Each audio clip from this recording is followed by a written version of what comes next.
Hi, I'm Katie.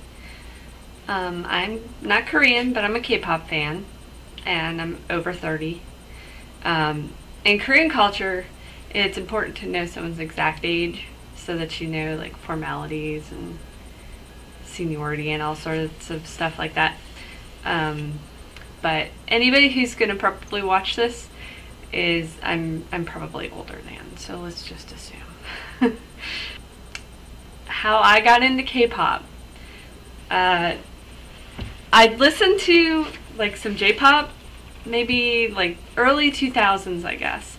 Like Ayumi and Nami Amuro and stuff like that. But I didn't really get into that whole like the whole sound of it. But I didn't like most American pop music either. Around, I guess it was 2004, that I had heard about a live action drama based on the manga Mars that was being made in Taiwan. It hadn't come out yet, and so I pre-ordered the soundtrack and was waiting for the episodes to be available online and subbed and stuff. Because back then it was you'd have to torrent stuff or like download it. It wasn't easy to find anything streaming. It wasn't easy, kind of like it is now. Like you can just watch whatever, even if it's gonna get taken down eventually. But so in the meantime, while I was waiting for that to be available, I was watching Meteor Garden, the Taiwanese version of Voice Over Flowers that has the two main actors that were going to be in the Mars show.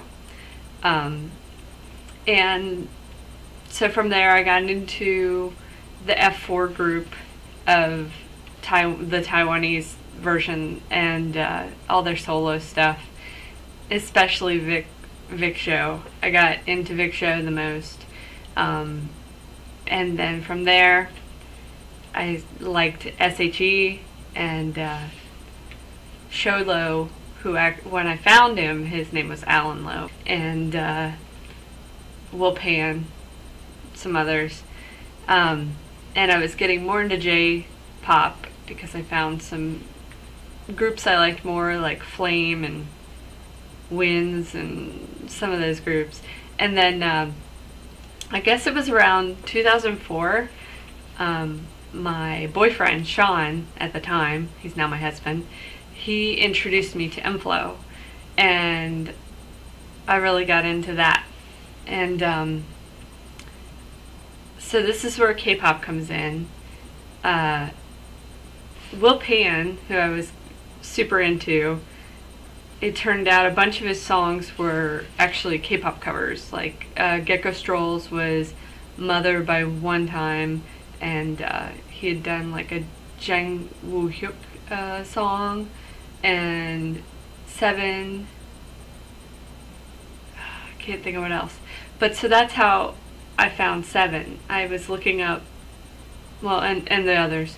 I was looking up to see what the original songs were and doing some research on that, and found a bunch of those. And also Sean got me into the Korean dance game Pump It Up, which has, you know, like, I mean, it has a bunch of stuff that's like self-produced music, but they also have a bunch of K-pop, and even more now than they used to, or it switches out, I guess. It's probably the same. And so my first K-pop love was Seven, because his albums had, you know, he had debuted like not that long before I started paying attention to him.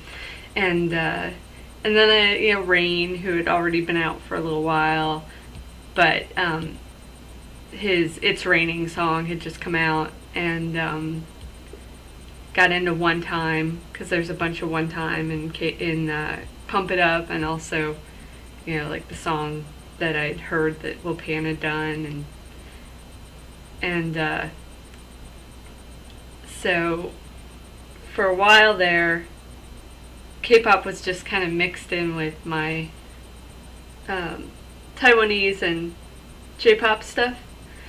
But then in 2007, it started getting easier to find like reliable information in English and news and, you know, like music and streaming things and stuff like that.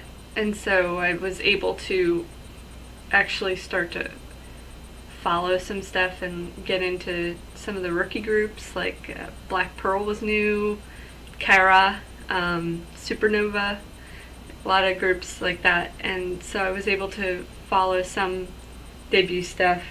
You know, because like in 2007, it was a lot easier. Like, there were 15 groups total that debuted in 2007. Like, right now, it's 2014, the very beginning of March, and there's already been 23 debuts.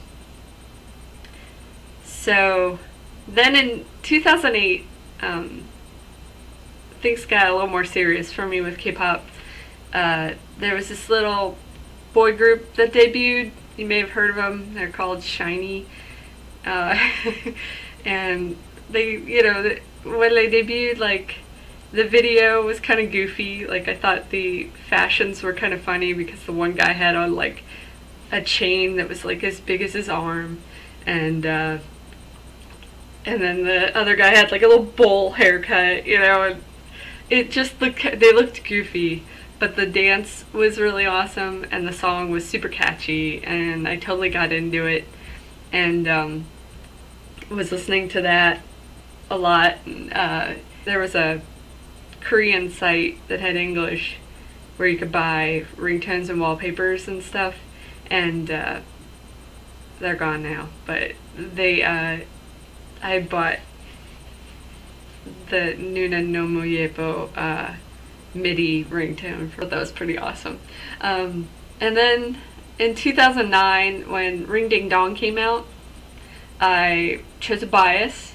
I chose Minho because he looked like, with his long hair, he looked like Vic Zhou from Mars and Meteor Garden. So, like, that appealed to me. But then in 2010, when they did Lucifer, and Minho's hair was super short, I was just like, never mind, I don't care anymore. Then later in 2010, when they came out with Hello, and Onu had his hair a little bit longer because he was doing Rock of Ages, the musical, and they were on some show. I don't know if it was Mnet or which show it was, but they were on some show doing Hello, and Song Joong-ki was on there with one of the actresses from Sun Kyung Kwan Scandal, because I just watched that, and they were hosting it, and they were backstage, like in one of the rooms, and they had each member say hello in a different way. Like, it was some, I think they had Twitter stuff going on the screen, and so they said, you know, say hello in a different way, and Onu did something, you know, Onu, and then he became my bias, and he's been like my #1 bias ever since. That's because he's Onu. And so yeah, so that's the start of my background with K-pop mostly. I mean, yeah, I didn't say everything. I wanted to get it all out there, and I might keep this going if anybody finds this interesting. I don't know. We'll see. Maybe I'll do another one. So thanks for watching.